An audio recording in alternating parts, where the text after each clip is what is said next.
Get your man the flute to play song, the fuck.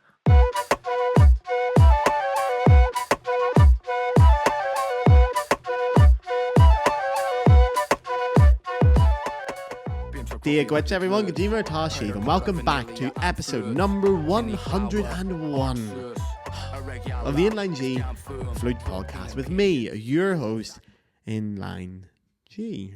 101 now. Lads, yous are absolutely spoiled rotten this week with the guests. Spoiled absolutely Johnny rotten. I've always said I wanted to get on not just flute players, but those people who worked in fields directly adjacent or related to flute playing or classical music in general. And this week's guest is one of those people and is so special. I am amazed that this podcast has got to the level where we can get people like this on as guests. This is unbelievable. It's a huge moment for this podcast. The guest this week is actually a guy I have worked with personally a few years ago. To help prepare me for orchestral auditions in that little weird time just after Corona when there were so few of them starting back up. His name is Dr. Sylvain Laborde. He's a Frenchman and he's working here in the incredibly prestigious German Sports University, or the Deutsche Sporthochschule, here in Cologne, or Cologne, my adopted home city. An incredibly prestigious university, one of the leading ones in Europe for sport. It is unbelievable. I've talked in this podcast many times about how the psychology of elite level sport and the psychology of elite level classical music are, for all intents and purposes, identical. But in the sports fields, they have pumped way more money into it and have done way more research. Every major sports team in the world, especially at the elite level, will have multiple psychologists ready at all times for their athletes. We don't do that in classical music, but it's okay because you get it on the Inline G podcast now. So Sylvain himself has worked with an unbelievable list of names. Go check out the people, the athletes and the teams he has worked with, not just here in Europe, but also in Asia and the USA. He's been all over. He's done incredible things with incredible athletes. He holds a PhD in both psychology and sports science. He is a keynote speaker worldwide on both heart rate variability, HRV, and emotional competencies. Also, when I say he's a keynote speaker, he does his keynote speaking in 5 different languages. It is insane. He is also a very well-published author, and he has a brand new TV series out, which is on Alta. It's actually out when this podcast comes out. It's on Alta. He talks about it in the episode. Alta is a French and German channel. You can go and check it on their website, ARTE. If you can't get access to it because you're not in one of those countries where you're allowed access, maybe contact me and we'll see what we can do. But I'm not advertising anything. Obviously, I would never let you guys get access to that. But maybe you can come and stay with me here in Cologne and we can watch it together. This is Champions League level psychology and a Champions League level guest. I cannot tell you how hyped I am to have Sylvain on here. And this episode was so high energy, so high paced, and so brilliant. I was hooked listening to Sylvain. I could talk to him for hours and hours and hours. So you will learn so much in this episode on sports psychology, but more importantly, you're going to get mountains of tangible, applicable, actual tips and tricks that you can use right now. You can start with these right now to drastically improve your attitude towards performance and performance psychology. You're so spoiled. You're spoiled rotten. So if you are a regular listener to this podcast, skip ahead. You know what's going to come here. But if you're new here, if you're just checking it out for Sylvain's episode, firstly, maybe go back and check out some of the other episodes. The guest episodes are normally flute players. However, if you check out some of the solo episodes, you might find something you like in there. Go give it a listen. And don't forget to rate the podcast, give it 5 stars, do all that, support it. But also, give me your ears for just a minute or so. The Inline G podcast is free and it will always be free. That is a guarantee. However, if you wish to donate to the podcast, you can now do so through the Patreon. On the screen now is the address, and for the audio listeners, it is patreon.com/the Inline G Flute podcast. You can sign up there. It will cost you €5 a month, okay? If you listen to every single week of this podcast, that's 4 episodes a month. I have done this every single Friday for 101 weeks. If you listen to 4 episodes a month and you thought at the end of the month, if I saw Gareth in a pub, I'd buy him a pint to say thank you for the 4 hours of entertainment he's given me for absolutely nothing. That's great. You can do it digitally. You can go and do it online. You sign up for €5 a month, you're supporting this podcast, you're keeping it alive. There are no sponsors on this podcast, and there never will be. I'm done with sponsors. They do not let me talk about certain topics, and they try to take too much creative control, which is not fair to you, the listener. This is the biggest flute podcast in the world, and it is 100% listener funded. It is incredible that we have achieved that together. It is unbelievable. We are building the best flute community and potentially one of the best classical music communities on the internet, and we're doing it all on our own. This is the definition of a small independent podcast. I do all the work on my own. editing, audio editing, video editing, script design, graphic design, marketing, research. Everything is done by me. I love it. It's my baby. It's my passion project. If you would like to pay me for my work, it would be incredibly appreciated. It's just €5 a month. You can sign out at any point. There's no weird charges. You can jump in and out. No hidden fees, nothing bizarre. It's all through Patreon. You'll be supporting the podcast. You won't get any extra episodes, but you will get early access to episodes. You will get things with merchandise. You'll be updating things. A couple of cool little things happen for the patrons over there. You get a couple of cards and all that kind of stuff. You get looked after. You just won't get extra episodes because I really do believe every episode should be available for free for those who can't afford it. So if you can afford it, go and sign up over there. Even if you only sign up for 1 month and jump out again, it's so appreciated. That €5 is going to really help this podcast. If you can't afford it because you're an artist, you're a musician, times are hard, the world is in the state it's in at the minute, that's fine. You can keep listening for free. You'll get the same content. Someone who can afford to pay for it is paying so that you don't have to. Thank you very much. So, lads, it brings me enormous joy and great pleasure to say this, but here is this week's Inline G Flute podcast with the incroyable Dr. Sylvain Laborde. I'll put in an introduction. I don't know if you've seen the podcast before, but I always put like a small introduction for a few minutes saying who you are. So I'll introduce you. You'll need to introduce yourself then. But I suppose the first thing is people are going to be wondering why I've got a sports psychologist on to a flute podcast. Now, to me, it's pretty obvious because I've always thought for years that the psychology between like elite level sport and elite level music making are so similar, it's almost identical. What do you think about that, first of all? Do you think that's a fair assessment? So I come from the sport domain, Garrett, as you know, and for what we discussed about the music environment and the music performance, I saw a lot of parallels. And I saw a lot of things that could be related to sport and to what we teach our athletes in sport psychology, linked to mental training to get ready for the different challenges that musicians have to face. So what kind of things do you like? When I thought about it, I think the immediate thing I think of is the very direct parallel of like performing in a high pressure environment where the stakes are very high and you have to prepare separately. So obviously that, and then mental preparation is very similar. The goal setting is very similar. Even working in teams where, you know, our athletes will work solo and also within a team, and then you have musicians who work solo and then perhaps in an orchestra and stuff. There's so many parallels. So I'm curious, like, obviously we've worked together. So what, have you worked with other musicians, or what's your experience with music so far? So basically, in my experience with musicians like you and others, was to find out these similarities with athletes. And basically, we are speaking about similar topics linked to stress management, to anxiety, and these type of things. And I can name afterwards a couple of techniques that we use in sports psychology that we could almost use one-to-one for musicians as well. I'm going to get so many of, because we worked together years ago, and it was so interesting. Also because specifically as a flute player, because you concentrate so much on breathing, that has a direct link. So I find that fascinating, and the stuff we worked on together, like the chaining of habits and stuff like that, is great. So I want to get into all that. But so I think that's pretty clear now why we've got a sports psychologist on. Also, purely for myself, it's fun because I love sports. And I know you've been doing some amazing stuff. Were you working with the French national rugby team as well recently? Exactly, with the staff, and so staff member of the French national rugby team. What was that like?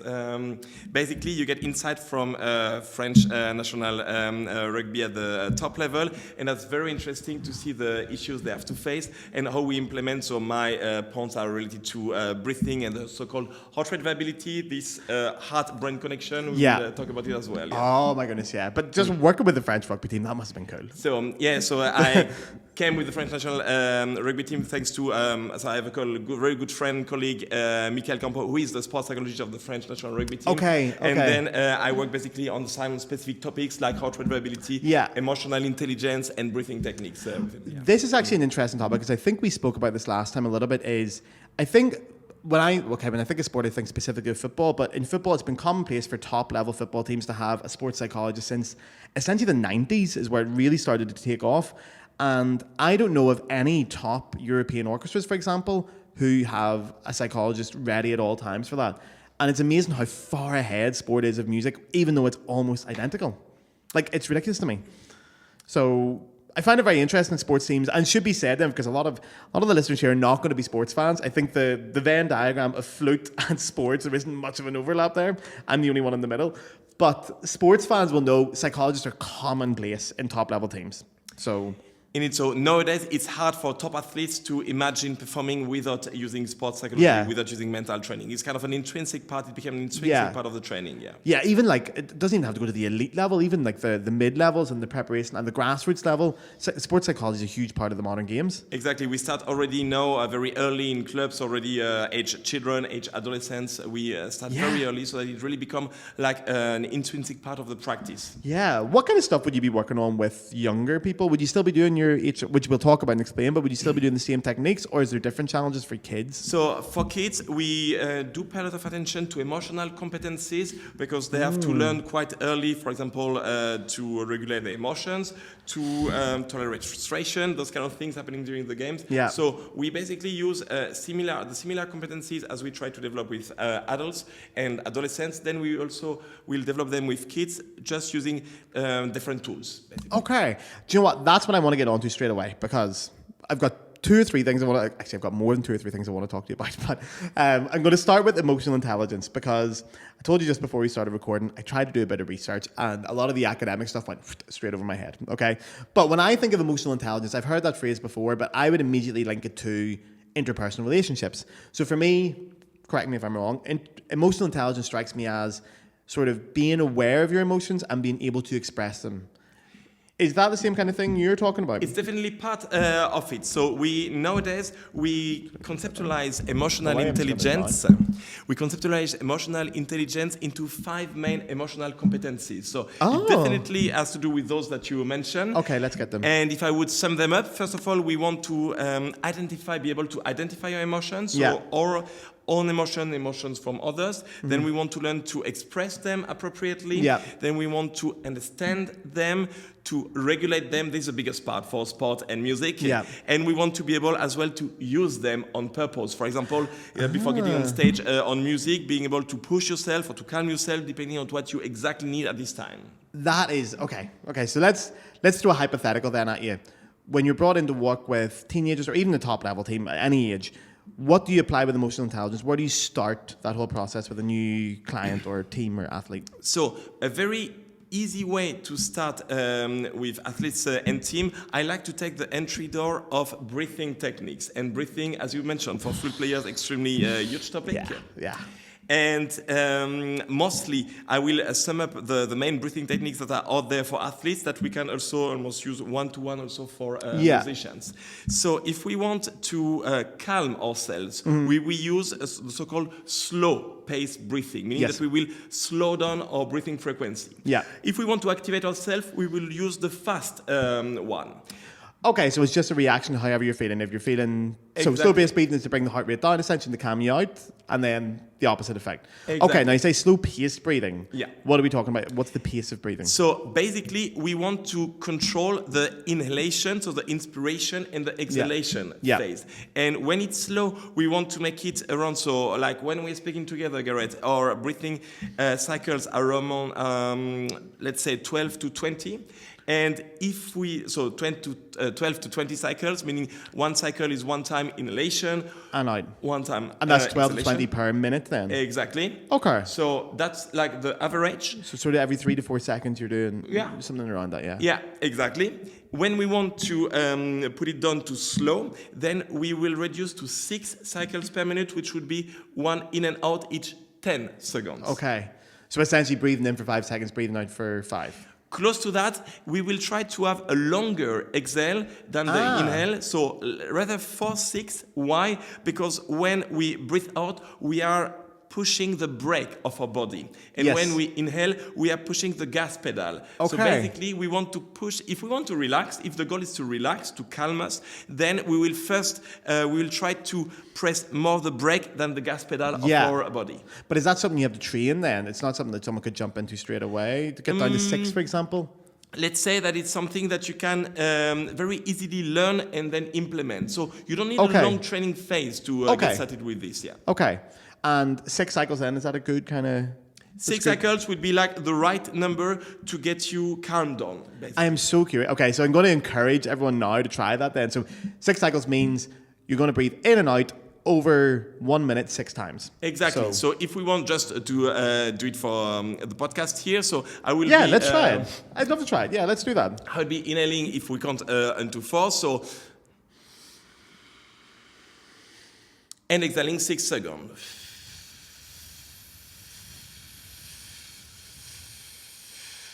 And repeat. And our protocol would be to do that for 15 minutes per day. 15 minutes. 15. So we can use that as a regular practice, like before sleeping, Yeah. because then you will put your body into the best conditions to fall asleep fast. Yeah. Okay, so we did this before, we worked on this, and obviously I was using this breathing technique as something to calm down and regulate, but it is great for sleep. It's one of the big tricks of sleep. I actually had an app as well. I got like a timer app that sort of boom and boom. It was really gentle. Exactly. One. That worked great. You can work with different type of stimuli, so you have a lot of apps out there if you like to check them out of the podcast. So there, if you type in pace breathing, then you have, if I can say it, name a couple of ones. So you have eye breathe, awesome breathing, slow pace breathing. So you have a couple of apps that will help you to do that, and that you can also, where you can also input the time for inhalation and exhalation. Yeah. So we're saying we use that 15 minutes a day. Is it also something you can use as a technique directly in the moment of high performance anxiety, for example? Exactly. So this is the different use of it. We have this regular use that we can do like every evening before going to bed. Yeah. But I can also use this as a strategy, as a tool right when I need it, basically. So right before coming on stage, or if I want to prepare myself in the last minutes before playing, then if I can use these techniques for a couple of minutes or even a couple of seconds if I only have a couple of seconds. The point is that it will help me to calm down and to focus better. It will bring my heart rate down. It will activate the brake of my body, and it will basically help to clear my brain. Yeah. Okay. So like immediately, we worked on it when we were doing it. It was because I was preparing for orchestral auditions. So I remember I was doing one in, I think it was somewhere in Franche-Comté. It was like the National Orchestra in there. And the time I used it was like literally that little second when you're waiting to walk on stage and you've got like a little, like 2 or 3 minutes on the side of the stage. One of the worst moments, by the way, as a performer or especially auditions, those like 2-3 minutes when you're not on the stage yet, but you're not warming up anymore and you can see the hall and you can hear the audience, the worst few minutes. And that was the golden time. Just go, do you know what? I'm going to do a bit of slow-paced breathing here. Just close my eyes and away we go. And that's an excellent example because you're describing, and we discuss that a lot with athletes. So how can we make those moments where we can't really do something, but we feel just the pressure accumulating? And then this is the best way because you don't have to try to put your thinking somewhere. You just have to follow this breathing instruction, and that's it. So it's essentially bringing back control, isn't it? When those moments where you're particularly out of control. Like I think about it in sport. Like I'm always amazed by it in sport because I think, like I look at something like in football, you get penalty shootouts. Okay, for my American listeners, soccer for penalty shootouts. But I think like the one moment you always hear teams talk about is when you do a penalty shootout, you have to wait at the halfway line before you come down for it, and that walk in front of 80,000 people and 2 million people watching at home. I'd imagine that's the kind of moment you're talking about as well. These high pressure moments where you're just out of control. You got something to do then. Exactly. This is always the question for athletes, how to always feel in control of the situation and not to feel that the situation is just escaping yourself out of your control and then the pressure can accumulate. You want to feel in control, and breathing, controlling your breathing is a great way to do so. It's fantastic, right? Yep. So slow-paced breathing, you would recommend then for any musician out there to try and do that 15 minutes a day? Any musician, any human being on this planet, because this is like one of the best way to activate what we call the parasympathetic nervous system. In a sense, it's part of our nervous system that is responsible for calming us down, and everyone can benefit from it. Another benefit for musicians, so in addition to make us slow down on the moment, and then to help us cope with stress and pressure on the moment, it will, on the long term, slow down our breathing frequency. Okay. So, for example, I said that for on average for adults, breathing frequency is located between 12 and 20 cycles per minute. Actually, I could imagine for musicians and for flute players, it's also a bit down, and mine can be at rest between 2 and 3 cycles per minute. Yeah, I remember we talked about this and you said down to 2. That's insane. That means you're breathing in and out twice over a minute. So basically, it can really be seen as a lung training, and your lungs are becoming so efficient that they can do the same amount of work to keep you alive. Instead of doing it 12 to 20 times, they just need to do it a couple of times. Yeah. And because that's what I think as well. The direct link with flute players is, so actually, when you're extending that, is that a physical thing that's going on, or is it more mental? Are you actually like, is it my instant idea is, are you expanding the lungs? Or are you learning to use them better? Or what's actually happening there? So indeed, you have an optimization of the lung functioning. So in the gas, at the level of gas exchanges, it becomes much more effective by doing this exercise, because what you're doing in a nutshell is to tell your body, hey, look, you were used to breathe a bit faster, between 12 and 20 cycles per minute, but see, with 6 cycles, you're coming along great way. So you you don't need to do it faster, you can do it also slower, meaning that your lungs are becoming more efficient in this gas exchange between oxygen, carbon dioxide. Yeah. And obviously, direct link there to flute playing, because you can see where that comes into, where that's a benefit to play longer phrases, to be able to control the air. Better control your air is the most important thing as a flute player or a wind player in general. So it's golden. When you say it calms you down as well, okay, so the heart rate slows down. Can I ask what actually happens there? So why does it calm you down? Yeah, so it's calming down thanks to the activation of our rest system. So this part of the nervous system, what I call the parasympathetic nervous system, which is responsible for basically slowing down your full organism. And then you will require less energy to survive. And it helps you basically to calibrate, to adapt to a slower rhythm. And what's happening there is that when we breathe at this 6 cycles per minute rhythm, we are, without being too technical, we are using some forces inside the body called the regulation of your blood pressure. So your blood pressure is, so I think it's a term that also musicians will understand. And our blood pressure regulation also work with these 6 cycles per minute. So meaning that if we couple the voluntary slowing down of our breathing to 6 cycles per minute to our blood pressure regulation, which is already along these 6 cycles per minute, then we are obtaining what is called a cardiovascular resonance. So if I would show you, and perhaps we can embed this in the video, but when we do these 6 cycles per minute, we are creating large oscillations in the heart rate, which reflect the fact that we are coupling our respiration together with our regulation of blood pressure, and we are triggering strong waves inside our blood regulation and heart rate. And this has a lot of consequences, because these waves that we create via this paced breathing, slow-paced breathing, will also be reflected in your brain. And in your brain, this is fascinating, Garrett, what's happening in your brain when you do this technique. Because what's happening is that you will, between brain areas responsible for thinking, responsible for regulating your emotions, where beforehand they were like country roads, not really adapted for cars, we are creating highways. So basically, your brain will, the different brain areas will much better communicate between each other when we do this slow breathing. That is incredible. And then what's the kind of effect it's going to have on for like adrenaline or stress hormones? What's going to happen there? So in terms of stress hormones like cortisol and adrenaline, we will have slowing down. So basically the peak will be much lower when we do this technique. Okay, because I remember noticing that. That's one of the big things is I never really thought about it so much until you had mentioned it, but what I think a lot of flute players relate to the fact that when you get adrenaline, you get nervous, it's the fingers. That's the first thing that starts to go. They start to shake. Slowing down the breathing and controlling that instantly takes the shaking out of the fingers. Like that. It's exactly. Gone. So coming back to your metaphor of getting back into control, this will also give you the control back on your movement, on your actions. And then when we are talking about very fine finger movements like flute playing, I think this will be a big advantage. Yeah, hugely.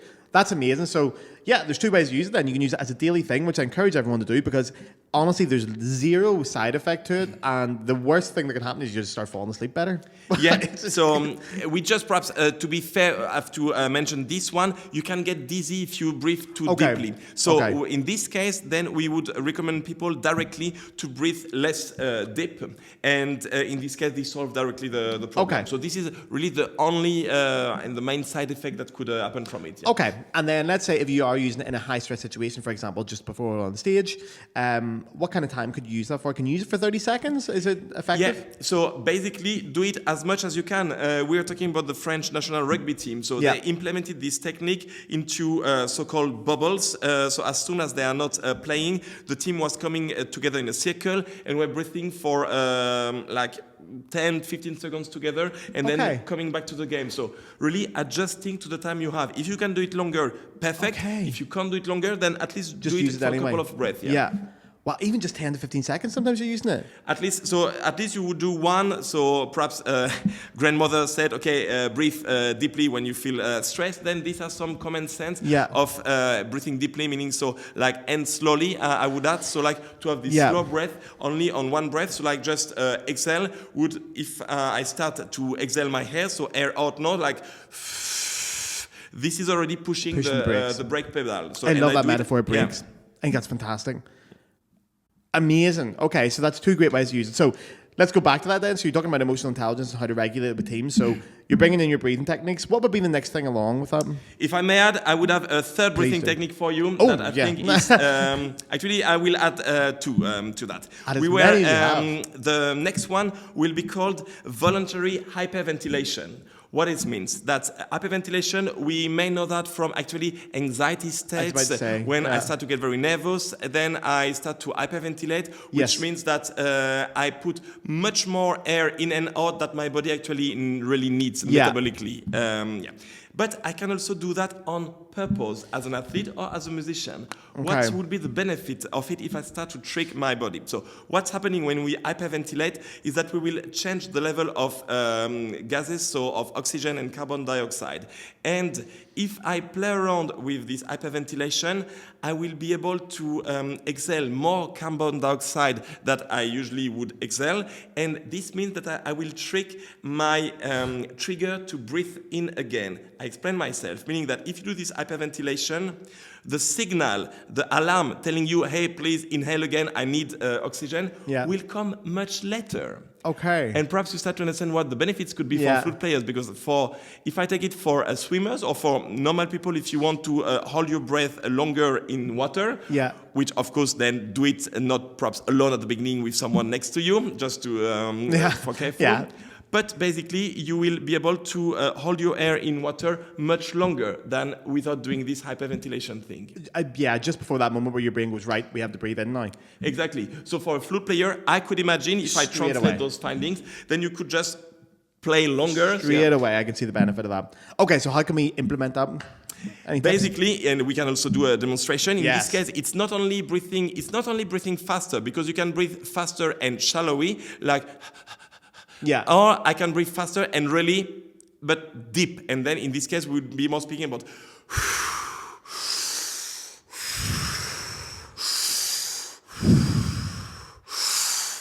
this type.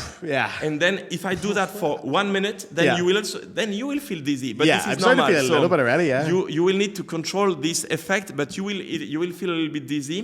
This is also one of the bases of the so-called Wim Hof method that has been out there for athletes, coupled with other aspects. But basically, this hyperventilation is a way to delay. So in sports studies, it has been found to delay fatigue. So basically, you can exert in specific sport tasks. Not in all, but in specific anaerobic tasks, so basically intense tasks, you can delay fatigue with this. And if we are talking about using your air, then you can stay longer without feeling the need to breathe in again. Okay, so where could we practice this technique? Is this something we practice daily as well? Yes, so this is something you can that can really become part of your own training. And then doing the flute training, that you give it a try to see the difference it has on your own practice. So basically getting this feeling of being able with the same air to play longer, to maintain a note longer, for example. Okay. So would you recommend someone started doing that, 1 minute a day, 2 minutes a day? So 1 minute would be a good one to start. So knowing that you may feel dizzy at the beginning, so you have to get used to this feeling, and then perhaps to balance a little bit the depth of breathing. But definitely this is something that could be implemented as a 1 minute before practice, so before starting a specific exercise. And if you feel comfortable with it, to repeat it at different parts of inside the training session. Okay, so I'm thinking immediately then, if I'm going to do it in a practice session, for example, should I do it 1 minute? My assumption would be do it 1 minute before a certain piece or a certain excerpt or something I'm practicing, and then measure that maybe over time and see, like maybe do it for a couple of days in a row. Exactly. And see what happens. Exactly. because then you should notice a difference in your capacity to hold the breath longer and to play longer with the same inhalation. Okay, and then can that be used in specific circumstances as well? Do your athletes use them in specific circumstances? So yes, for athletes, they would use that as well too. So before, like in practice sessions, before intense exercise, because then they can do the set of series either longer or with a higher intensity. Okay, and would it also have a practical thing for performance? Is there a practical use for performance, or is that one just for And practice? it can also impact the, for example, if I have in mind some studies from strength training, then it can, for example, help you to lift higher weights. So Okay. Amazing. really concrete application. Yeah. And did you say you have one more breathing technique for us? And sorry. Do you have one more breathing technique, you said? And I have one more, which is like holding your breath into a ball of water. Oh, we did this one. Yeah, this one's Exactly. great. Yeah. So I can also briefly explain this one. So this is breath holding, so apnea. You have a ball of water, like for example I have in my office, and I do that every day. So this technique is great because it will create both feeling of activation and a feeling of relaxation. So Yeah. relaxation, because as soon as you put your head into water, you will block then the nasal and oral airways, Yeah. and then your body will think, alarm situation, I don't know when I will get oxygen again. So basically I turned on all the mechanisms, I put Yeah. you in the spare energy modus. Yeah, power saving mode then. Exactly. And we observe a huge drop into your heartbeat. So basically, we can literally see how from the mountain of your heartbeat, how the heartbeat drops at once when you put your hand into the water because of pushing the brake of the body. So your the blood comes from the extremity of your body to the center of your body. So Okay. and to the brain, and this helps you to save energy, and this is what we see. But at the same time, because of putting your head into water, and it works, trick for you, tip for you, even more better, much better into ice water. I was thinking, so yeah, I knew you were going to exactly, say that. Yeah. because the stimulus is even stronger, and then by doing this, you feel both relaxed and alert, and you can really take on the next fight. So when would you use that? When's that to be implemented? Is that first thing in the morning? Also, basically, anytime you feel that you could need like a push of energy, but you don't want necessarily to rely on the additional cup of coffee. Okay, okay. So this is really actually also a healthy habit. I usually do that in the afternoon when I feel that my energy level is coming a little bit down, but it's a bit harder to focus. And this really is like pressing the reset button for you. And you have it just sitting in your office? And you are newly born in the day. Yeah. You just have it sitting there ready And I to do go? that in my office. I can show you later. So it's And really that's like and how long are you to putting do. your head in for? How long would you Yeah, recommend? so the maximum time that you can take, and to do it also repeatedly. Okay, so a couple of times just to... Couple of times, and I usually recommend it to couple it with the hyperventilation. Okay. Meaning, but it requires some practice, because then you can, using that, you can couple the effects of hyperventilation and of this breath holding into the water, and you would also tend to stay longer into the water. That is, okay. Yeah, Amazing. so that would be, and when to use it, then at practice, definitely, and potentially also several times during the practice, just to keep fit and alert during long practice sessions. Yeah. Have you ever had an athlete want to use that in performance situations? So I don't know, like a half time in a match or something? Yeah. So we start now to, I actually have a PhD student, Stefan Ackermann at the German Sports Institute Cologne, doing exactly this topic for his PhD. Okay. So he's observing people, so athletes putting their hand into water for during his whole PhD, and seeing the effect it has on different aspects of performance. That's incredible. And we start to implement it as well in different contexts. I also have another PhD student doing esports in Berlin, and he implemented this routine into the pre-game routine of esports League of Legends players. Yeah. What? That is so good. You're working with esports players now as well? So, and not myself personally, but this PhD student, Ismael Pedrazza, he's working with G2, so League of Legends team, and he implemented exactly this technique with the... Man, that is so cool. I love that.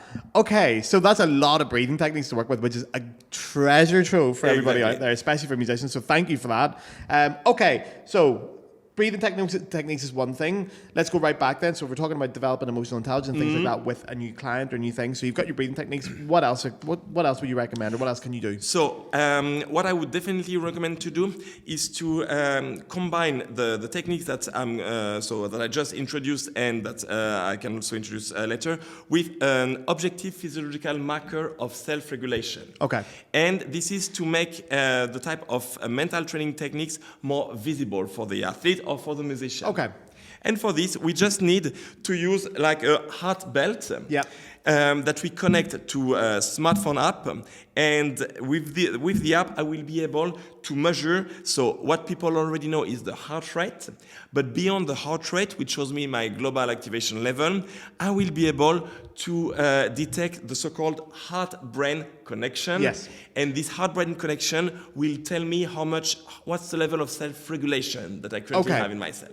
So heart-brain regulation, let's talk about, how do you measure that first of all? So you will just need this heart belt connected to the smartphone app, and the smartphone app will do the job for you. Okay. It will give the information about the so-called heart rate variability. So with this heart rate variability, we are checking the tiny differences between each heartbeat, and these tiny differences are depicting for me the heart-brain connection. Okay. And thanks to this information from the app, I know, for example, if it's a good day for me or if they will be a bit more tough, and then I can, on purpose, implement like techniques such as breathing techniques to see, I see that actually if I do my morning measurement, doesn't look so good. But then as soon as I implement specific techniques, so like this breathing technique I was mentioning, the slow one, or I pay particular attention to my health today, I will drink a lot of water, I will pay attention to my sleep and so on, so lifestyle factors, then I have the power of, I am in control of this heart-brain connection.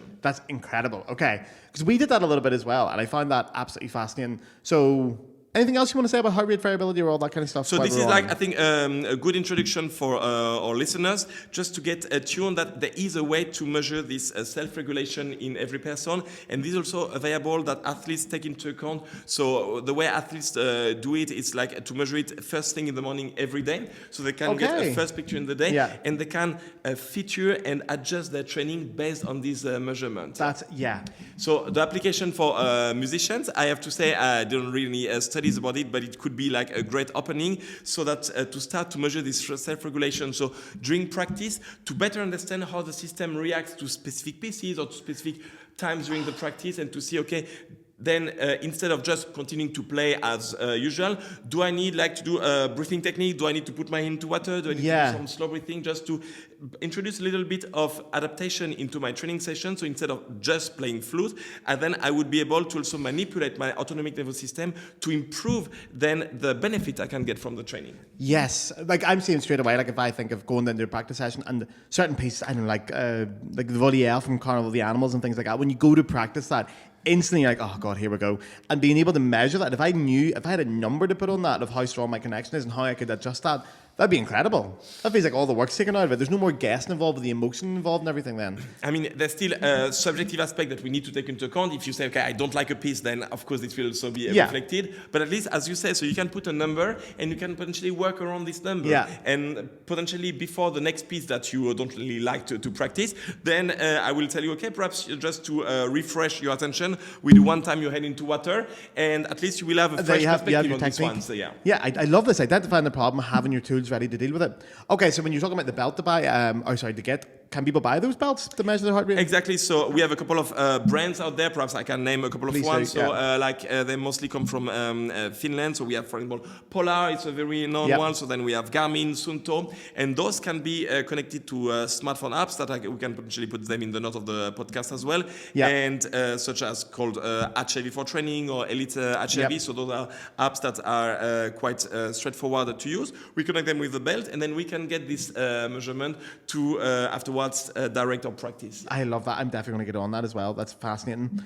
Okay, so we've got our HRV, we've got our breathing techniques. What else are you involved in emotional intelligence training? So in emotional intelligence, we can couple a couple of techniques issued from mental training. Okay. For example, I could get started on self-talk.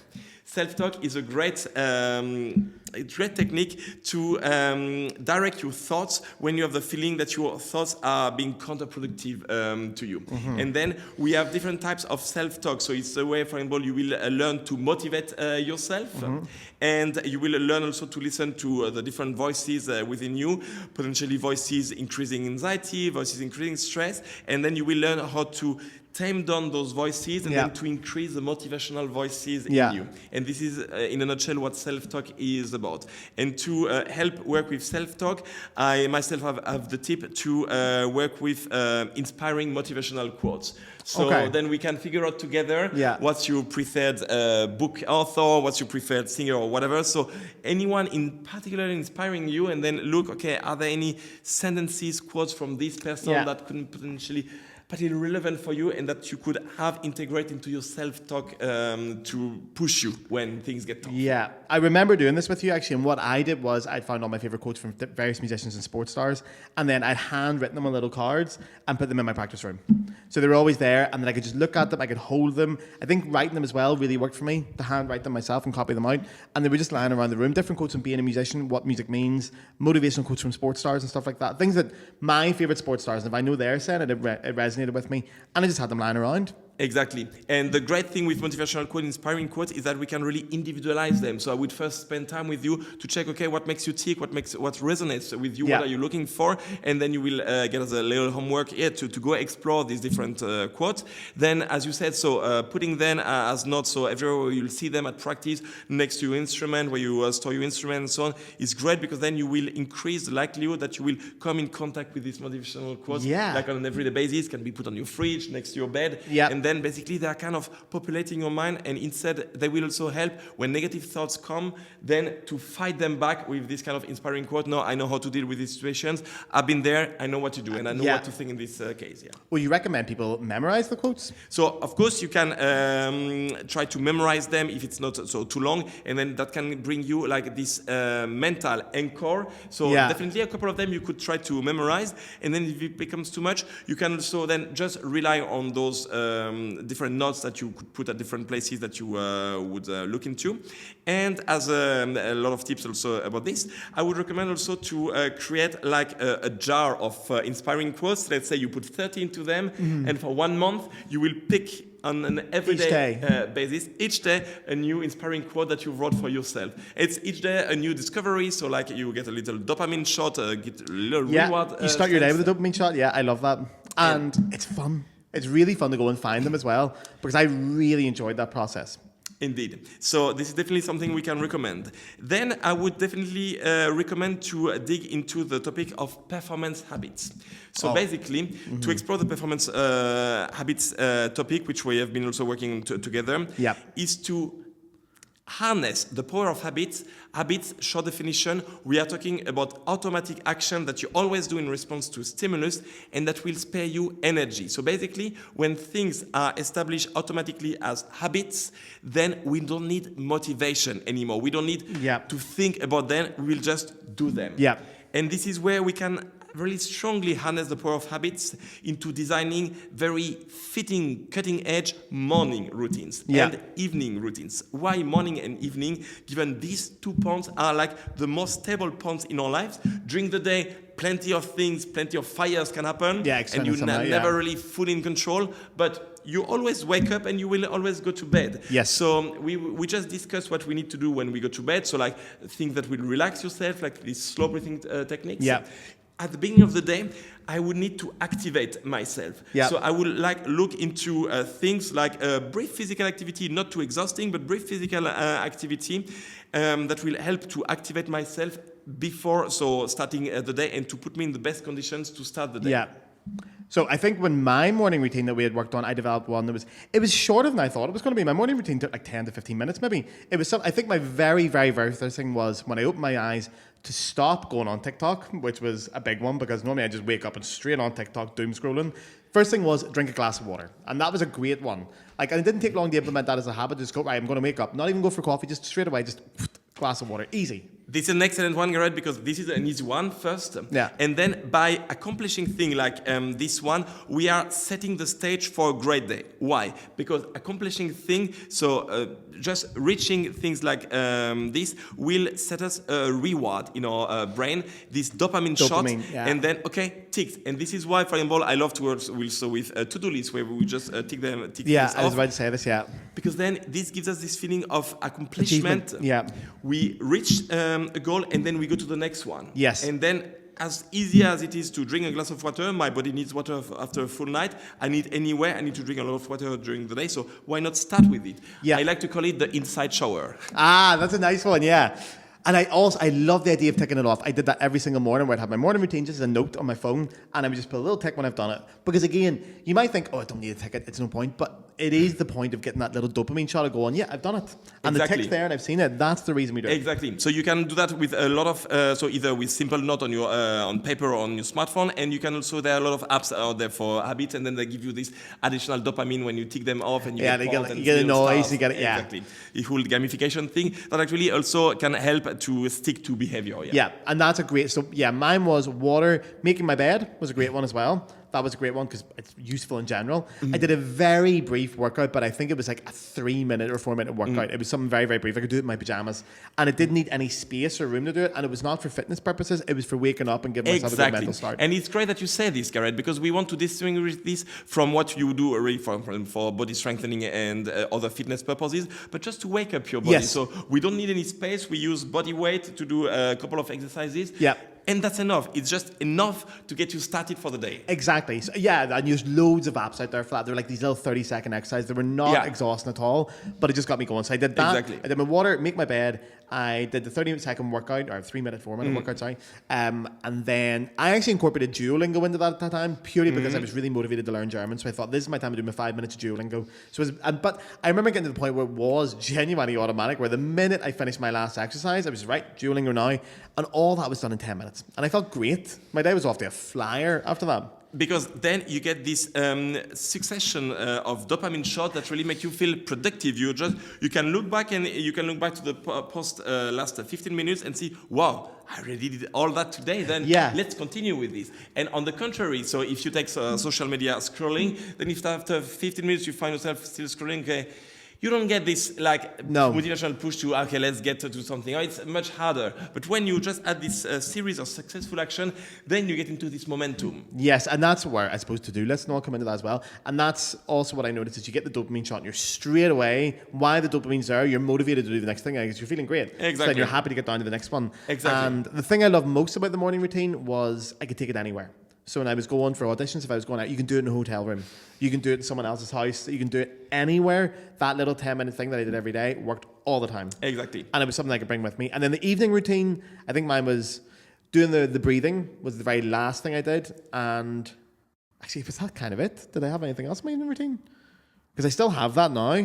What else? What's common to put into an evening routine? So anything that would calm yourself. So and you could even integrate activities like reading. In terms of reading, I always like to integrate. So you can have your own choice, of course. But if we would speak of it in terms of mental training and emotional intelligence, I would recommend reading that would inspire yourself. So great musicians, great flute players. So anything that would specifically inspire yourself, so that you go to bed with this feeling. Okay, I'm looking forward to wake up tomorrow morning, because then I can make more progress into my to my goal. Yeah, perfect time to do it. And again, it's very important to highlight when people start doing it. First of all, the way we started it was to not go into 5 things in your morning routine straight away. It's maybe 1 per week. Add a new one every week. So start for 1 week with maybe drinking a glass of water every single day, and chain that for a week, and then add your next one to the chain. Exactly. There was something else I was going to say about that there. I had a great point. I forgot it now. It's escaped me. But yeah, and the evening routine, morning routine, what I also loved about it was it doesn't have to be at a certain time either. It can fit around your day. So it's flexible. And I never got stressed out about doing it. I never thought, I have to do this morning routine now. It was never that. It was just automatic. Is it true? What is it they say about habits? Habits take, is it 28 days to form a habit, or 14 days? That's a great question. So you have different numbers out there, 21, 30, 66. 21-day method. Exactly. Is that a thing? So actually, the true short answer is that there is no time period. Okay. So basically, it will depend on the habit itself. It will depend on the person. And when perhaps the most important things for people to recognize that a habit became a habit, so something automatic that you don't need to think about it when you do it, and that is always linked to a specific stimulus, is then just to observe if you start to think to do it automatically, or you do things without basically thinking about them. One typical example of this is beside what we mentioned with the morning and evening routine, brushing your teeth. And it's like it's not specifically on your calendar, it's not specifically on your to-do list, but still you will do it, because then when you start to go to bed and you didn't do it, say, something feels wrong.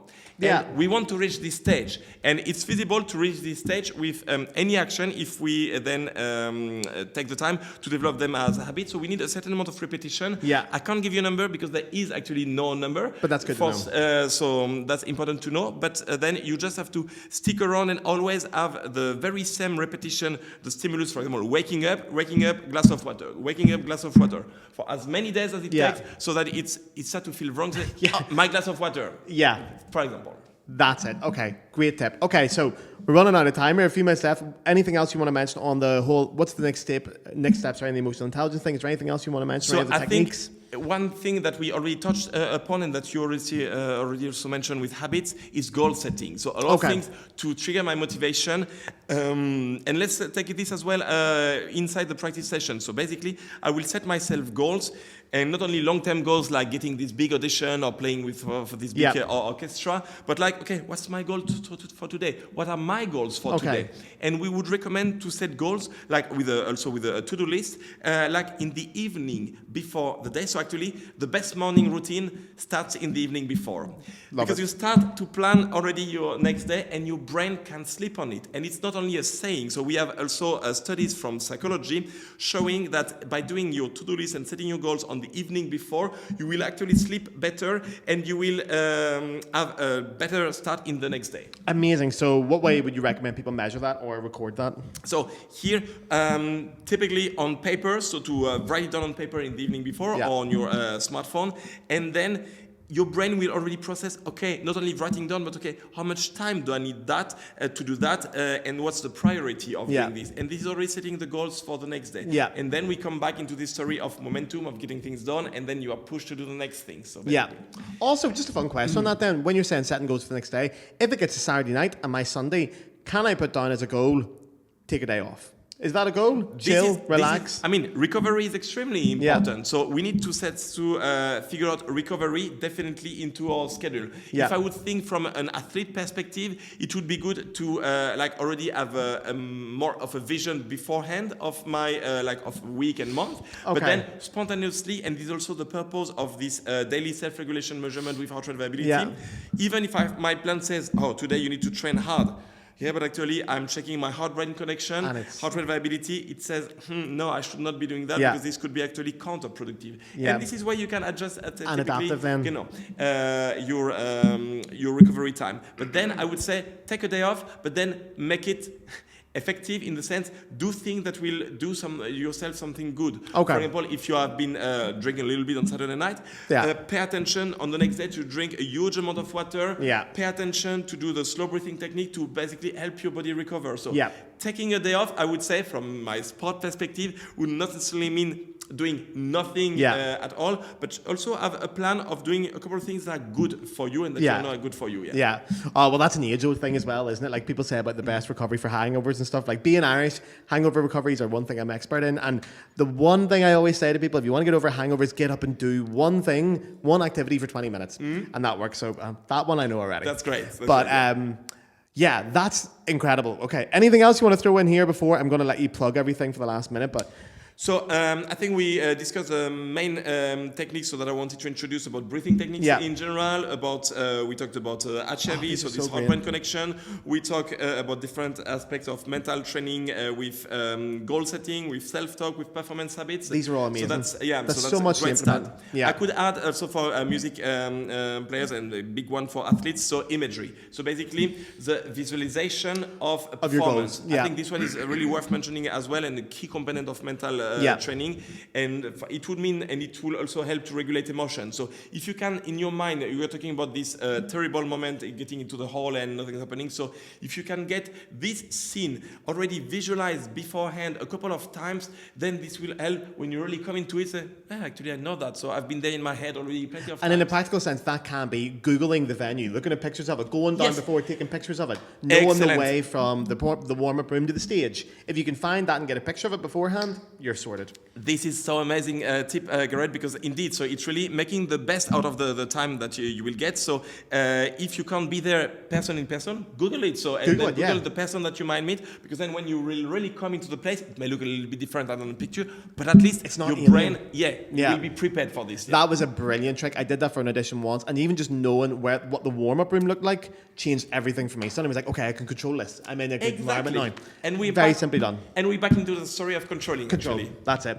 Fantastic. Okay, Sylvain, I'm going to have to let you go, but before I do then, could you just tell people where they can find more of you, where they can do everything?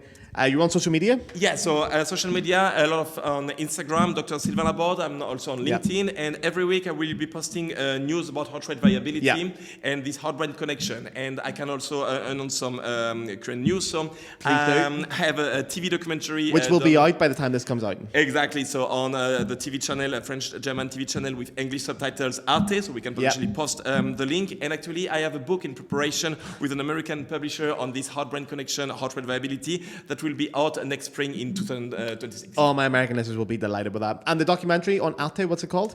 It's called Vagus Nerve Training for 30 Days. Amazing. And that'll be out now, because that's coming out. Well, it's not out when we're recording, but it will be out when the podcast comes out. Exactly. Sylvain, that was incredible. That was so much information in one go. I cannot thank you enough for coming on to the podcast. It was an absolute pleasure. Thank you guys for listening. I hope you got something out of that. And if you have any questions, come back to me, I'm sure.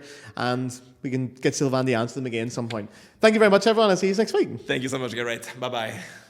Get your man the flute to play song, the fuck.